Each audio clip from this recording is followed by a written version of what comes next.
brought to you almost live from the Dude in the Basement studios. Why? Because that's where the good stuff is. It's Sips, Suds, and Smokes with your smoking host, the good old boys.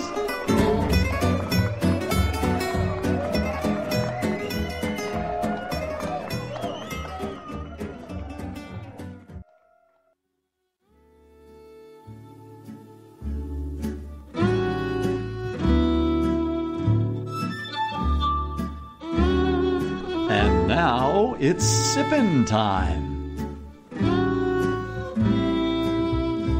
Yes, it's sippin' time again. Hello and welcome to this Sips episode where everything good in life is worth discussing. As always, we are the best thing on at 2 a.m. This is a 1-hour show that's occasionally entertaining for upwards of 22 minutes. That's really stretching it. Well, we're trying. One day I'm going to make it to 30. That'll never, ever happen. Yeah, probably not. I'd have to start giving money away or something. We are banned in 7 states, including the great state of Alabama, 4 counties, and Disney World due to an unpleasant incident with Brent on the Small World ride. Thank you very much. It was a small world. It's a small world after all. I'm going to have to wear a disguise next time I go there with my kids. Really? I sang that song for a week after I rode on the ride, though. Your wife sings it every night. It's a small world. You get stuck on that ride. It's a really small world. Yeah. This is Made Man Bob. Joining me today, our Made Man Brent. Oh, thanks for having me. I love that you got the smoker going outside. It makes us feel at home. Hey, we try to make you feel at home. That's the important thing. Mm-mm. And Made Man Maury. Good morning, Bob. I'm glad to see you've dried up the basement a little bit. It's not quite as dank and damp after the hurricane. Yeah. We try. So, and good old boy Justin. Good morning, Bob.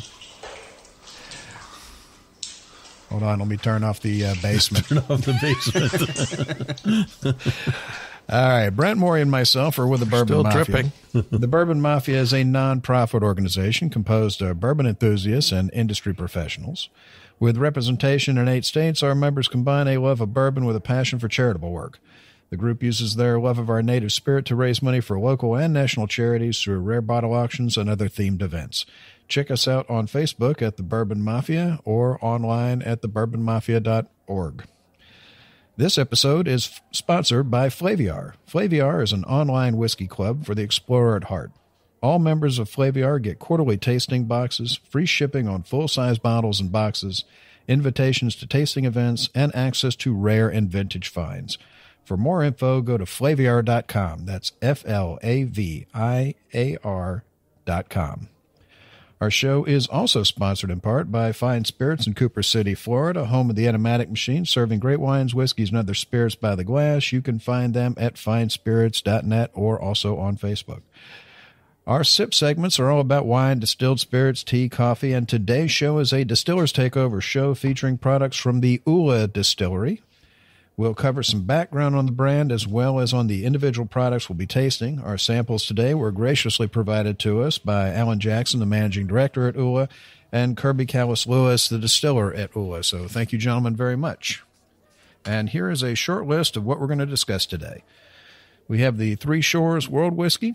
We have the Three Shores Black Label Whiskey. We have the Waitsburg Bourbon. And we have the OOLA Smoked Whiskey. So why don't we have Brent tell us a little bit about the history of OOLA? Thanks, Bob. Established in 2010 by Kirby Kallas-Lewis, a former artist and tribal art dealer, the OOLA Distillery was named after the owner's dog, who is proclaimed by you gotta like that. Oh, you gotta love that. On, I mean, you love your dog so much you name a distillery after it. I mean, like Mercedes named it, after the banker that loaned, Mr. Benz got money from a banker and his daughter was named Mercedes. So, that's how that happened. But, somebody names it after their dog. I'm already liking these guys. Yeah. Oh, you got to love that. But, it's proclaimed by their advertising materials was the greatest German Shepherd who ever lived. So I'll take his word for it. Yeah. Yeah. I had a dachshund, so I'm no expert. I've got a couple killer dachshunds in the yard now. So the distillery is located in a 5,000 square foot warehouse in Seattle's Capitol Hill neighborhood, and their whiskey is aged off-site in Seattle's International District, a little over a mile from the distillery and a few blocks from the Puget Sound. OOLA uses locally sourced grains from farms in Waitsburg, Washington, to produce its vodka, gin, and bourbon. Its whiskey is aged in a two-step process where the new make spirit is first placed into 10-gallon barrels before being transferred to standard 53-gallon barrels. I don't know that we've ever had any that have done that before, have we? Recently we had one, St. Augustine. That they did something like that? Yeah, didn't they do that? They started out in the little ones. Small barrel. And it's unclear whether they transferred from one to the other or they just kind of had a combination. Yeah. Yeah, I'm not sure, but it was something right, like that. Right. Some of the newer guys do that. It's a unique process, though. But that's a little bit of information and history on the OOLA Distillery, and now we're going to have Justin give you our sips ratings in his best Canadian accent. Oh, thank you very much. We're waiting. Yeah. Are you here, Justin? I'm here. He's trying to figure out. He's trying to figure out what that accent actually is. Sips rating. Give me a glass of water to wash out my mouth. That's 1 sip. 2 sips. Hold on. 9. Water. Slow down, Junior. 2. Nice, but what else do you have? Well, isn't that nice? A. 3. Interesting, but what was this again? Interesting. 4. Let's keep this secret to ourselves. Pour me another. Is it just me, or does he sound like Lucky from the Lucky Charms? Drunken leprechaun. I was just going to say, is it drunken leprechaun? You hoser, eh? That's not even a Canadian accent. Eh? 5. Oh my. I was unaware anything could be this good, eh? Oh, my goodness. That was the saddest excuse of a regional dialect I've heard in quite some time. It sounded like a demented leprechaun hopped up on crack. Lord. I thought my Irish accent was bad. That one. It's a good thing you practiced that one. You know, the funny thing is his Chinese accent sounds exactly the same. So it's the only one he's got, folks. He's working what his mama gave him. So, dear Lord. All right. Well, why don't we get right to it? And we'll have Brent talk to us about the first whiskey we're going to try today. Thanks, Bob. Our first product is the OOLA Three Shores World Whiskey. It's at 47% ABV. And, this whiskey is the third release in their Whiskey Discourse series. It is a blend of Highland Scotch, OOLA's own American High Rye whiskey, and Canadian whiskey. So that's kind of a unique little blend that they put there. They create this blend by first transferring fully matured Highland Scotch and Canadian whiskey into American oak barrels for up to 1 year of additional aging before blending with the high rye whiskey. It is felt that the shared influence from the American oak helps to contribute a common thread and therefore imparts a balance to this whiskey. So with the distiller's tasting notes, we're not going to go, but this is, this one here is, the color of this is a really light. This is a light yellow color. So, when you put it up to your nose, you get some orange citrus, a little bit of pear. The tasting, you get that orange, you get some pears, you get some cinnamons. Then, as an aftertaste, I get a little bit of a rubbing alcohol on the finish.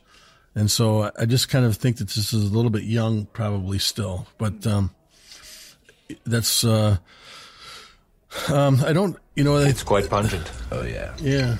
Yeah, but, it's a formidable scent. What I was expecting to get the nostrils.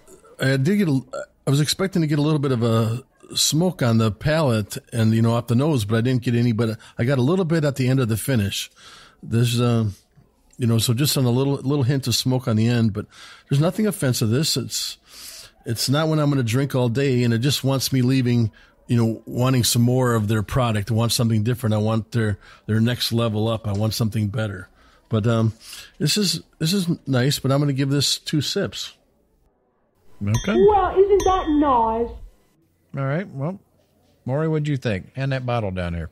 I'm going to echo a couple of things that Brent said. I must admit, when I first poured it in the glass, I got some definitely off-putting things on the nose. I got a little acetone, and I definitely got a little bit of rubbing alcohol on the nose.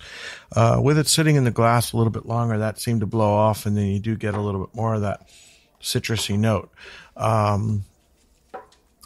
Honestly, I was a little disappointed in this one. The distillers mentioned that there should be a little bit of smoke and brine and things of that nature. I really don't get any of that. To me, it's just really very one note. It's light in color. It's light on the palate. The finish is not very long. And I agree with Brent. There's some rubbing alcohol in the finish.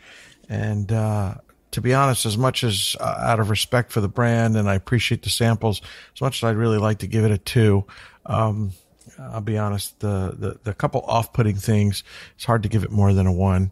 So with apologies, I give it a 1 sip. Gangazine, water. Gangazine, bring water. Bring water. Yeah, well, that's just like your opinion, man. All right. Why don't we have Justin tell us about it? So on the front end, I got a pretty good sorghum note. I got flowers on the nose. The color looked like apple juice.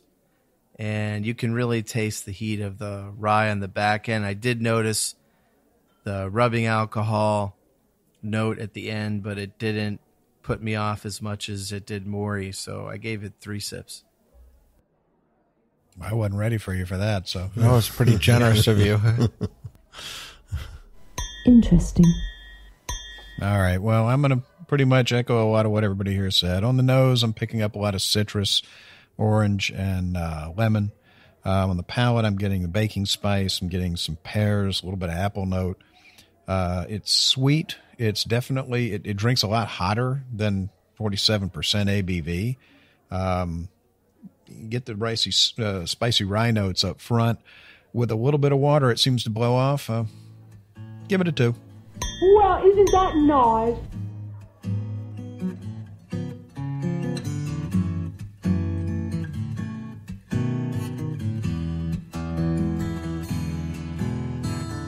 Rolling clouds and crashing surf, iridescent dunes reflecting by the light of a rising, glowing moon. Seashore mesmerizing, night breeze hypnotizing. We've come across these back roads none too soon. Look to the left, to the right. Keep your eyes on the road, my darling, wondering if we're only passing through. Open roads and open windows, my hand is yours forever, sweet love. All right, and we're back, and we are discussing whiskeys from the OOLA Distillery. So why don't we finish up the first one? So who's going to our next one? Oh, Brent. No, I just did this one. Oh wait, that's right. You just did this one. Sorry. I think Maury's doing the next one. Oh, that's Maury's. me. Okay, very good. Thank you. Our next product is the Three Shores Black Label Whiskey, clocking in at 47% ABV again. This very limited, only 4 barrels were produced. 4th release in the conversation-starting Whiskey Discourse series. Three Shores Black Label combines Three Shores blended whiskey with an additional year of aging in French Cabernet Sauvignon barrels from one of the top Cabernet producers in Washington State. So basically, we started with the very last product that we had, and we've aged it for an additional year in Cabernet barrels from Washington State. I'm going to just tell you a little bit about what the distiller said, and then I'll give you my own thoughts. He says, don't be misled by the shy way this rare whiskey introduces itself. The light nose blossoms into a richness on the palate with notes of sweet salted caramel, baking spice, candied orange peel. They talk about a very long, incredible finish, et cetera, et cetera. I would say that this whiskey is well made. It's a little bit nicer than the other one. It's still a very, very light, pale yellow color. We don't have age statements really in any of the whiskeys, which is an interesting note. We do know this one is a year older. On the palate, it's definitely got less of the offensive features on the nose. It's got a much more pleasant nose, a little more well-rounded nose, not quite so heavily on the citrus. On the palate, it's got more complexity than the last one. I think it's infinitely nicer, in my opinion, than the first expression. I think the Cabernet barrels give it some depth, some complexity. The finish, I would not describe it as the master distiller did. I would say it's a short to medium finish. It's pleasant. It's easy drinking. It's a nice intro or entry-level whiskey. And I gave it a solid 2 sips. Well, isn't that nice? All right, Brent, what'd you think? Hey, pass that bottle down here. Don't bogart the whiskey. Nope. Yes, sir. Yeah, the color is all these colors are. It's very light. You know, I think more time in a bourbon barrel would have brought out some more color and some of these other notes that we're used to with a lot of them. But I think they're different. So that's what they want to be. I think they want to be different, and they're doing that on purpose. And by blending the three, that shows what they're doing. But we don't know the ratio either. You know, there's definitely a fair amount of Scotch and Canadian whiskey in here, and a lot less bourbon than you would expect. Right. So they're doing things they want to be different, and that's what the nice thing about it. But you know, the nose is very, very mellow, but I get a lot of hints of the fruit, especially a lot of pears, a little bit of with the citrus, but the pear really stands out for some reason on the palate. I get a little bit of salty brine, the caramel, the oranges, the baking spice, and then with the finish, I get a nice peppery finish. But it's really front forward on the palate for the finish. It's not bad. I enjoy it. I thought it was going to be sweeter with that, coming from the with the barrels that was in, but it's not bad. I'm just going to give this 3 sips. Interesting. All right. Well, Justin, what do you think? It takes a little bit of effort to smell the wine on the nose, and there was some heat to it on the nose also. When I tasted it, I got some sweet caramel with some fruit on the mid palate, and you can only taste the wine faintly on the back end. And after Brent mentioned the black pepper, it really came through on the back end also. Maybe the power of suggestion, but certainly seems like it's there. I gave it 2 sips. Again, I'm not ready. Well, isn't that nice? I know. Well, Bob, Get with the program, maggot. Sorry. What did you think, Bob? You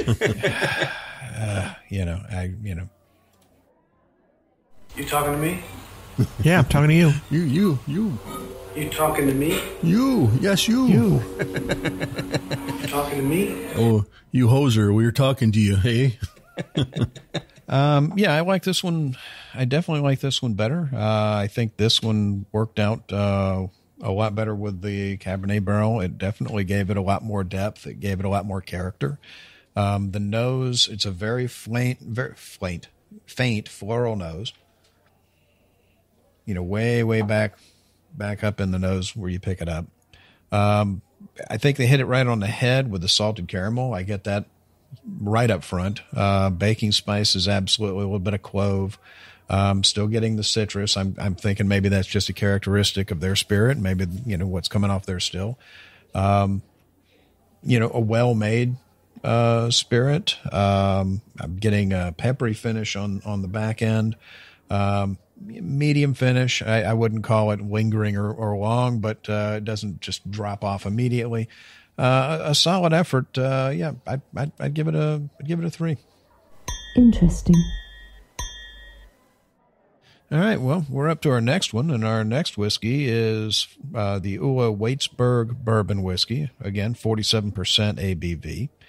This bourbon is made using a 4-grain mash bill of corn, rye, barley, and wheat. It seems to be a thing they like doing out west. We just did Law's Whiskey House. All theirs was 4-grain as well. Yes. The wheat is Washington soft white winter wheat, which is grown in Waitsburg, Washington, hence the name. So the new make spirit is first aged in 10-gallon American oak barrels before being transferred to full-size 53-gallon barrels to finish maturation. So let me grab this and pour a little. Yeah, I think they might be trying to speed up the process by putting it in those 10-gallon barrels first. I'm sure. There's no might. That's exactly what they're doing. Yeah. But Sit down, Bob. You got to do what you got to do. You know, it's But this one I liked. It's got the citrus on the front. Again, it seems to be prominent in a lot of their spirit. A little bit of floral note on the tip of the nose. I'm picking up some apples. I'm picking up some pears. And on the palate, definitely spice up front, citrus fruits and pear. A little bit of water in this really worked to bring down the spice and it took the thing that you notice is the spice is all along the edge of your tongue, the tip and the sides, just along the very edge of the tongue. And if you add just a little bit of water, it completely removes that spice and puts it in the mid to back palate.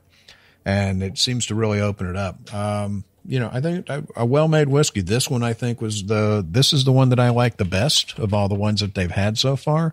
I give this a solid 3 sips. Interesting. Brent, what'd you think? Yeah, on the nose right away, I got pepper and the oranges, that citrus. It's that same citrus seems to come out in all of these to me.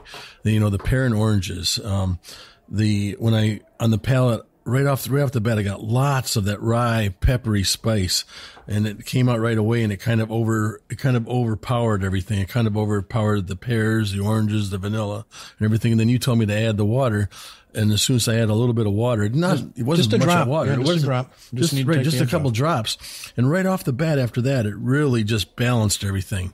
It took away the overpowering rye spice, and and it brought everything else out, and it just really mellowed it out for me a lot. So, I was prepared to give it 2 sips, before adding the water. Then I added the water, and it made it very nice. I really enjoyed it. So I'm going to give this one 3 sips. All right.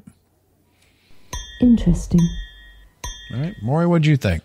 I'm going to echo everything that you guys have both said. No, well, then we'll move on. All right. So, those says listening. Yeah. You hoser, eh? Yeah. Hey, this is definitely my favorite whiskey of the day. That's Justin, the leprechaun. The demented leprechaun, yeah. It's definitely my favorite of the day. I thought that it was a 3-sip whiskey before I added water. Adding water, I agree with everything Brent said. It brought balance to it. It took away some of the heat, some of the spice, really brought it into focus. I do agree, Bob. It went right from the tip and the edge of the tongue to the middle of the palate. It was very nice the way that transitioned with the water.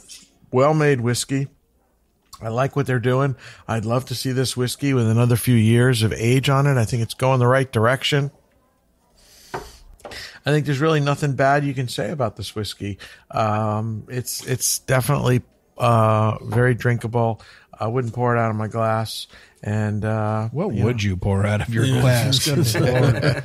Water. Yeah, water. Somebody gave him a glass of water. So I did still give it 3 sips overall, but with the notion that it's a high 3 based on the water really balancing it out. But I would caution anybody that's drinking it to add some water. It's really going to have that was me. Nice I'm a high 3. It almost made a 4 for me. This one, it definitely, it seems like everything they've got is bottled at the same proof. I think that one they need to knock down just a couple of points, and I think they'll find a sweet spot on at least this batch. I don't know if it'll be on all of them. Yeah, I would agree with you. But so far that one really, I think they've got a winner on that one. And once it gets a little more age on it, which one of you guys is breathing heavy into the mic? I'm just getting heavy breathing in my ear. Gee, who do you think? It's always him. Get your hands out of your pants.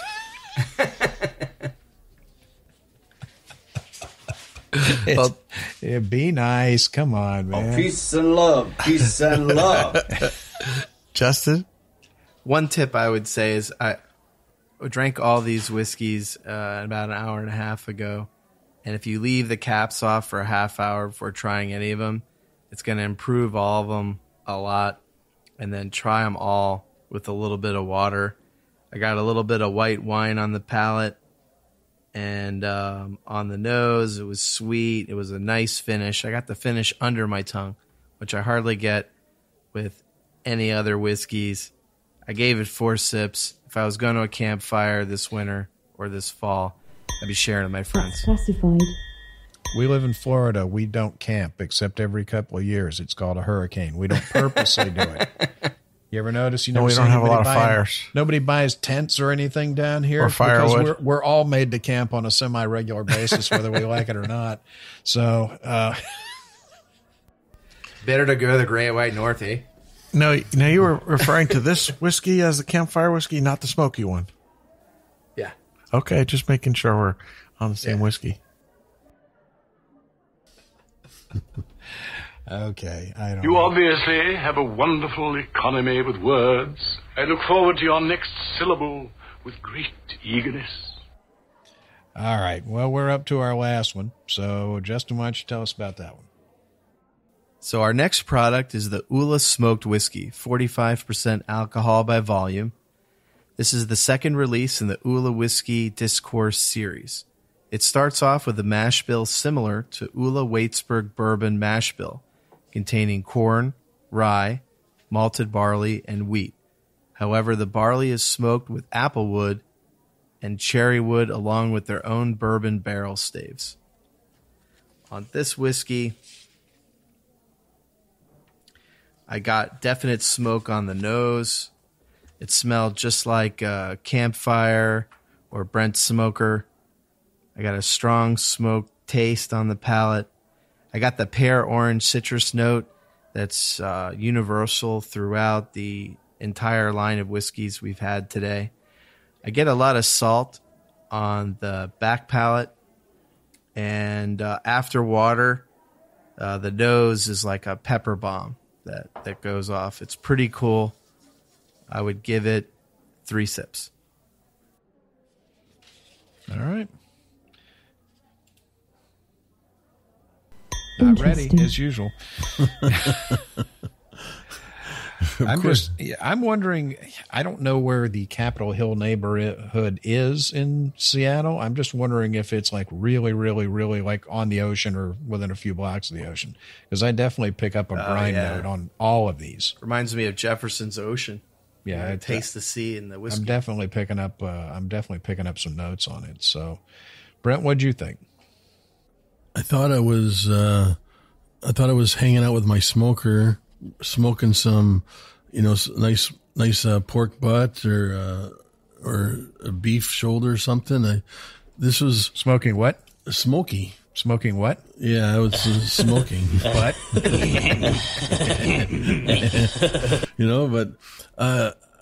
But it was all pleasant though. I would like to take this and I would like to actually cook something like a pork shoulder or a steak or something in this, because it's already got that smokiness to it. It's a lot of the spices that I use in a smoker, and it really reminded me of that. You got the smoke. It wasn't overpowering though. The brown sugar, cinnamon, the fruits, the salt, everything that I would put on a, as a seasoning. And it was very, very pleasant, nice lingering finish. When I added a little bit of water to it, it kind of took away some of those flavors that I was really enjoying without it. So on this one here, I would go without adding water, but truly enjoyed it. One of my favorites of the 4 we've tried. I'm going to give this one a solid 3 sips. Interesting. Brent, that shocks me. That it was one of your favorites, because to me this drink's like a scotch. This is the most scotch-like of all of them, and I think clearly it's coming from the malted barley, and the reason it gets its smoke is that they've smoked the barley, which is much like what our smoky scotches are like. So to me, this is an American, smoky American single malt Scotch whiskey. And I realize it's not a single malt mash bill, but that's really where it's going in terms of flavor profile. Well, the difference is in Scotland when they're doing it with peat, so you get that medicinal smoke. Correct. But we have some other American ones. They're using American peat, as we saw with Westland and some of these other distilleries. I would argue that I thought the smoke was a little underwhelming. I was expecting a much more smoky whiskey. To me, you really had to search for the smoke. When I looked at the label and I saw smoked, I immediately looked for it and felt like without that labeling, I might not have found it. I didn't find it particularly smoky. I thought it was a nice whiskey. I thought of the Whiskey Discourse series, this is release number 2, and the others were 3 and 4. I think this was the most interesting of the 3. I think it has more complexity than the Black Label and the first one we tried, the White Label. And I thought it was really nice. It's got balance. It's got a little bit of something for everybody. And I gave it a solid 3 sips. Yeah, when you mention... Interesting. When you mentioned it tastes more like a Scotch, that's when I added the water to it, then I got those, then it tasted more like a Scotch. That's why I preferred it with this one without the water. Yeah, but like I said, this is a bourbon, an American whiskey for Scotch drinkers. I didn't predict that you'd like it as much as you did, so I'm happy that you did. Once in a while, he does like something. It was like a smoker, though. That's why I liked it. Yeah. Reminds him of barbecue. I know. Yeah. Maybe it was the influence of the smoker outside that got me. Justin, what'd you think? He's the one that read it. Oh, who's missing? Me. Oh, you look like him. Yeah, that's nice. That's nice. I see where this goes. Okay. Yeah, okay. Oh, thank you very much. You just forget. That's fine. Okay. Well, you look like him. Yeah, don't mess with me, man. Just don't mess with me. There's a lot of things about me you don't know anything about, Daddy. Things you wouldn't understand. Things you couldn't understand. Things you shouldn't understand. All right. Thanks, Pee-wee. This one was definitely, it was definitely different. Of the whole series. There were some common notes. Again, I picked up on the sweet citrus again underneath. Very common note, I think, with their spirit. But the distiller's notes on this were, saying peach nectar, brown sugar. I'm definitely picking up on those.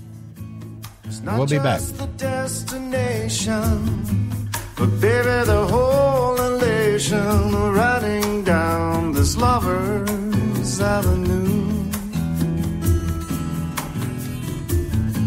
As slow as the willow blows, or as fast as the whirlwind grows, we glide beneath the stars in cobalt blue. Look to the left, to the right, keep your eyes on the road, my darling, wondering if we're only passing through. Open roads and open windows, my hand is yours forever, sweet love. Our eyes ahead on these back roads with a view.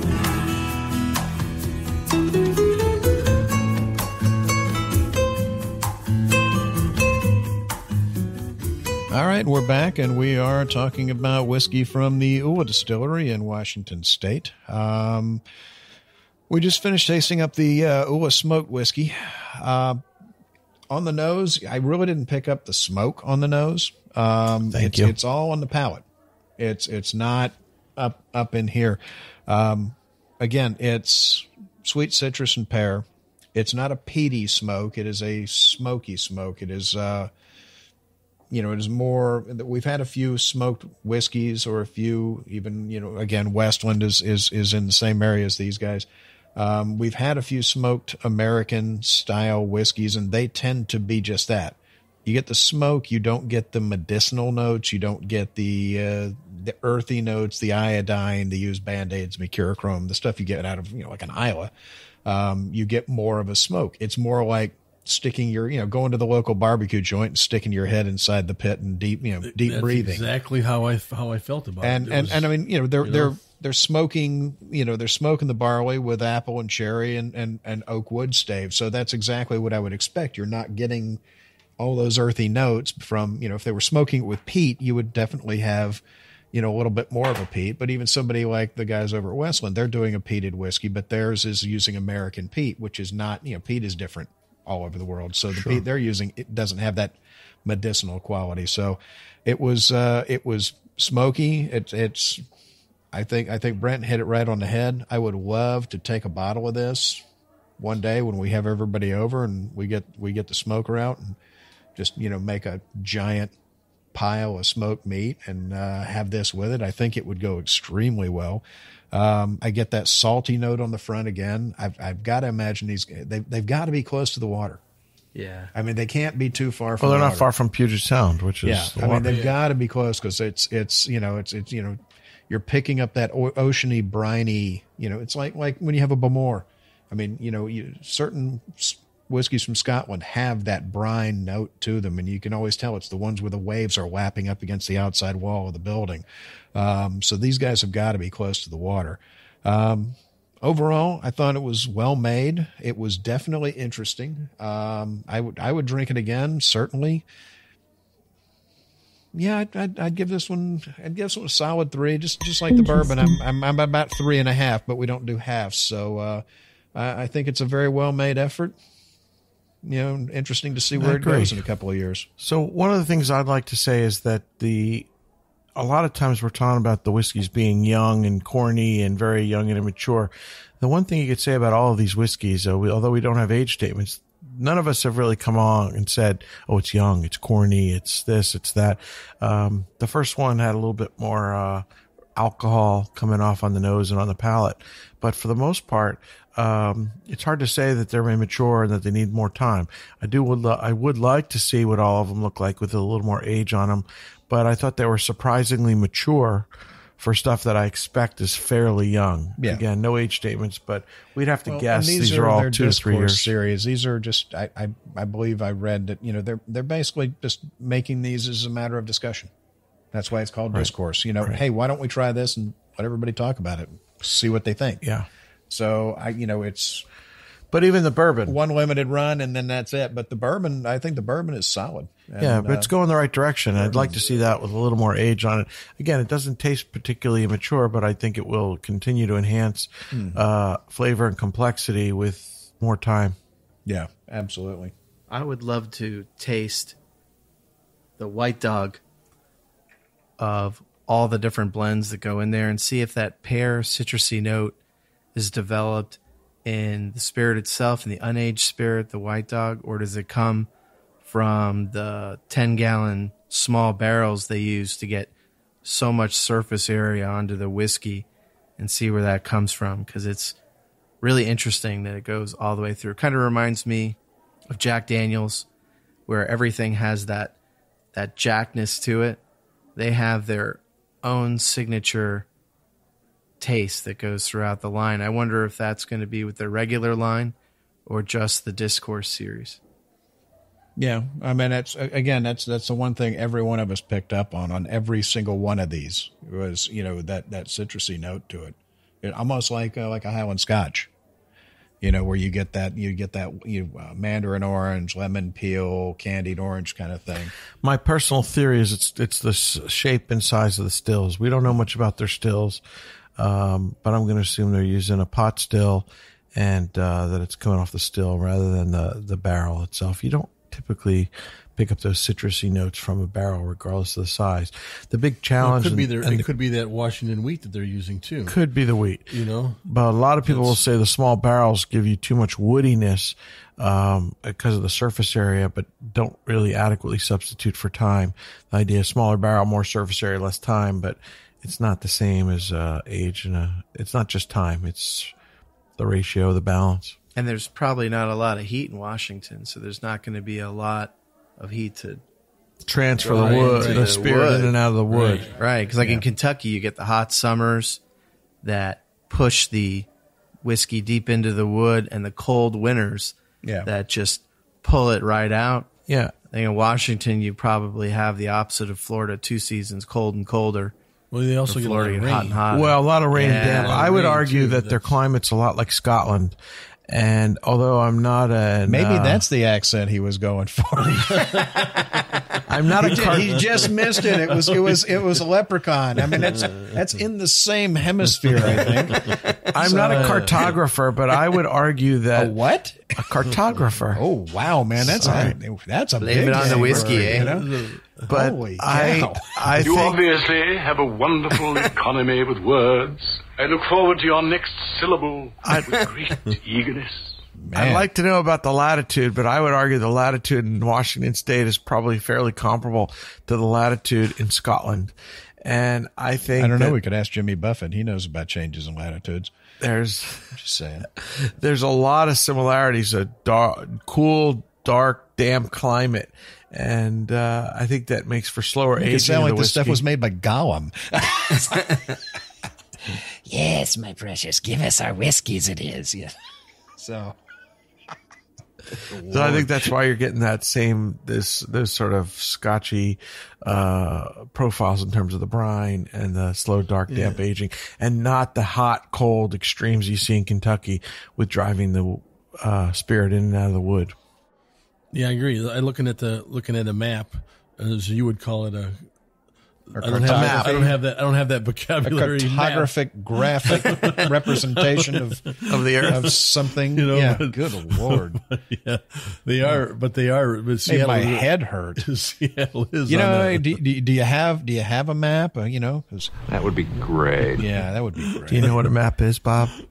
Yeah, Seattle's at 47 degrees and change north, and Scotland's at 56 degrees and change north. So they're not too far apart. No, they're not too far off, but they both have the same. They're both on the water. They're both both have that rainy climate. Rainy, damp climate. Yeah, rainy, damp climate. They both have demented leprechauns running around. Leprechauns running around. And people often look at that with wine and talk about some of the stuff in California being on a similar latitude as some of the certain places in Bordeaux and Burgundy, France. So I just thought I'd bring that up. Yeah, well, you definitely get, it's a terroir thing. I mean, it's like anything, like whiskey, like wine, like agricultural products. Whiskey that is made, as we've tried whiskeys from Texas and Alabama and Florida. We've tried stuff from the South where it, rarely gets under 90, has a different flavor profile. And you can kind of tell that it's something made in a hot climate as opposed to something in Kentucky where you sort of get a balance. It gets cold in the winter, but hot in the summer, as opposed to a place that gets cold in the winter and slightly less cold in the summer. So yeah, that's just sort of part of the terroir. And maybe that's it. Maybe that is where that citrusy comes from. I don't know. I'm not that educated on distilling. But it is clear that they're trying to do something different by taking the American, the American whiskey, the Canadian, the Scott, that they're taking the three and putting them all together. So that's, and that might be part of what we have as well. Yeah, and we have very little information as to where they're sourcing the Canadian and the Scotch whiskey from, nor the ratio and things like that. So I got some press sheets down there. Take a look. I don't know. Maybe it is. I like it's the coming idea from somewhere that it's in coming Canada. from three different shores, and it's coming from Hockey. Is where it's coming from. That's a town in Canada, right? Of course. Yeah. It's not There's hockey and whiskey, and then McKenzieville, where Bob and Doug live, right? Beer, the Great White North, eh? You can't forget about the beer, eh? Yeah. That's Molson Land. That's right. I mean, yes, it's like where Duff comes from. Just the Canadian version. So, the press sheets don't talk anything about those spirits. Just the fact that there are three different spirits: the Highland Scotch, the Canadian whiskey, but they really don't mention anything about where they're sourcing that stuff from. So I think it's an interesting concept. I think it's a neat way to kind of stretch the whiskey a little bit and really stretch it out, and get more from the little bit of bourbon they're making by adding some sourced whiskey, and then they can call it their own by mixing the source stuff in there. So kudos. Makes them a little bit different. Overall, I think I like what they're doing. I think they're going the right direction. Stuff's well made. And I'd love to revisit some of their stuff in a couple of years. Well, they also make a bunch of gin as well. So I know Mike was... gin isn't just for breakfast anymore, Bob. That's right. I know Mike was very interested in their gins. When we first tried their products, I was at Benny's World of Whiskeys with Mike in Chicago at the beginning of the year, and that's where we met these folks. And he's a big gin guy. He loves gin, and he was very impressed with the products that we had. Now, of course, we had been drinking for a good 2 or 3 hours at that point, or days. Yeah, well, he's also the gentleman on the night of the last game where the Predators were playing Chicago on that series for the Stanley Cup. He shows up at the airport in his convertible like Ferris Bueller picking me up in Chicago, wearing a bright yellow Predators jersey and a hat. And all I remember thinking is, so this, finally, I know this is how I die. I've often wondered how the end will come and when the end will come. Now I know that it's going to come in the great city of Chicago at the hand of a really angry Blackhawks fan.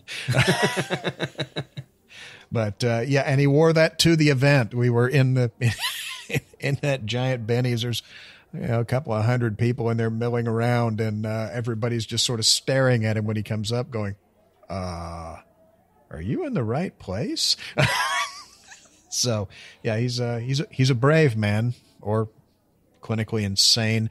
Yeah, take it for what it's worth. But yeah, they they're making a lot of different products, and I enjoy a gin now and again, and I remember tasting the gins and thinking they were actually pretty dang nice. So gin has come a long way from your father's gin that he had back in the 70s and stuff. Is that what he was drinking out of that jar? I don't know, but all I know is that stuff was not that great. He got it from a guy named Jim. Is that what you said, Jim? Exactly. Yeah. He drove a truck. He lived up the road in this little town of North Carolina, close to, where my dad grew up. And it seemed to me that was where he got it. It was clear. It just came in a big quart jar. I am assuming it's gin. Gin. Must have been. He seemed really happy when he got it from Jim. So So do they take any time to age the gin when it comes out? That I don't typically know. not. There are a few people producing barrel-aged gins, and they don't typically tell you the time. Usually it's no more than 6 months in a barrel. But usually most gin is steep, with the but it steeps. But it steeps in the still. They're hanging the tea bag in the still. It's pretty much coming off the still as a white dog and being bottled. Yeah. Hopefully the pear citrus note's not the tea bagging that I'm detecting. Hopefully not. Excuse me? What did you say? What was that word? Tea bagging, huh? It's always good to have a tea bag in your tea. We've already hit a new low. Awesome. Brent can't breathe. Look at him. He's turning red. Do you need CPR? Either he can't breathe or he's having that might be a coronary. I don't know. The amount of lunch he ate, it could definitely be a stroke. Did you save any of that lunch? Because I'm ready. It's a coronary for sure. Well, pass the bourbon back down here because I'm out. I'm going to try this the smoked one again. I want to say, speaking of the bourbon, Bob, I'm noticing now that if you add too much water, it just over dilutes it. So it's really a very precise titration process of the amount of water. I added one drop, didn't do anything. I added a few drops, it didn't do anything. And I added another couple drops, and bam! I've noticed that. Like I said, all of their stuff seems to be exactly the same proof.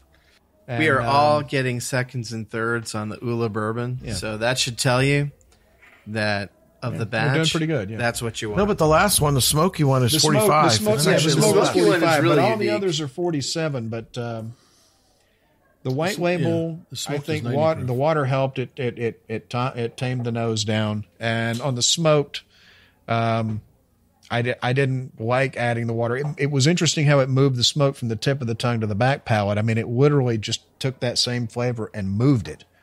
But on the bourbon, it benefits, but very cautious. Very tiny little small bit. Amount. And on the black label, I thought it helped. I really do. I think a little bit of water in that black label helped.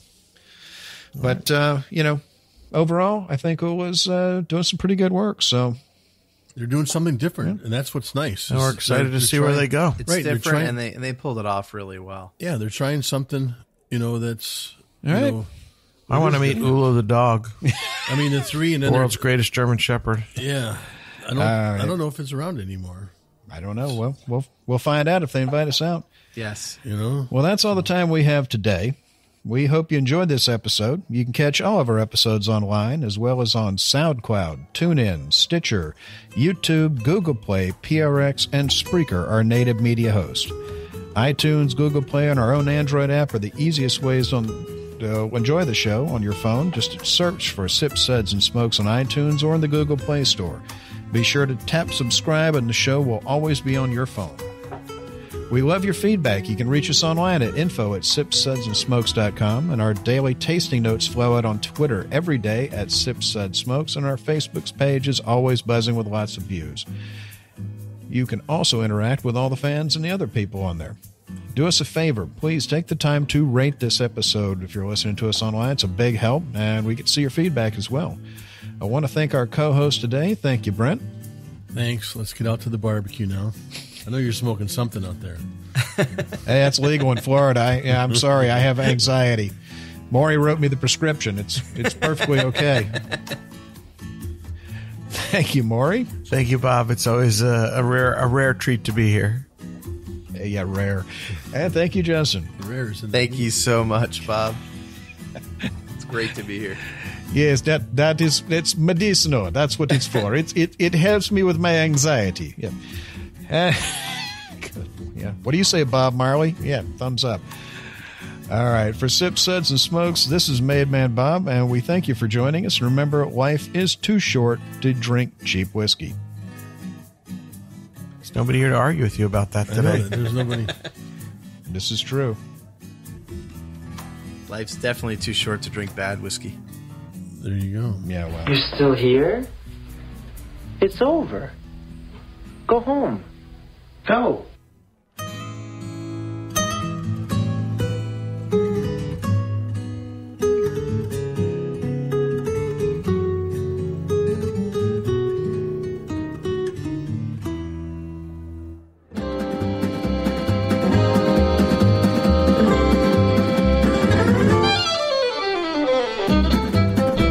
This has been a one-tan-hand production of Sips, Suds, and Smokes, a program devoted to the appreciation of some of the finer slices of life. From the Dude in the Basement Studios, your hosts, the Good Old Boys, will see you all next time.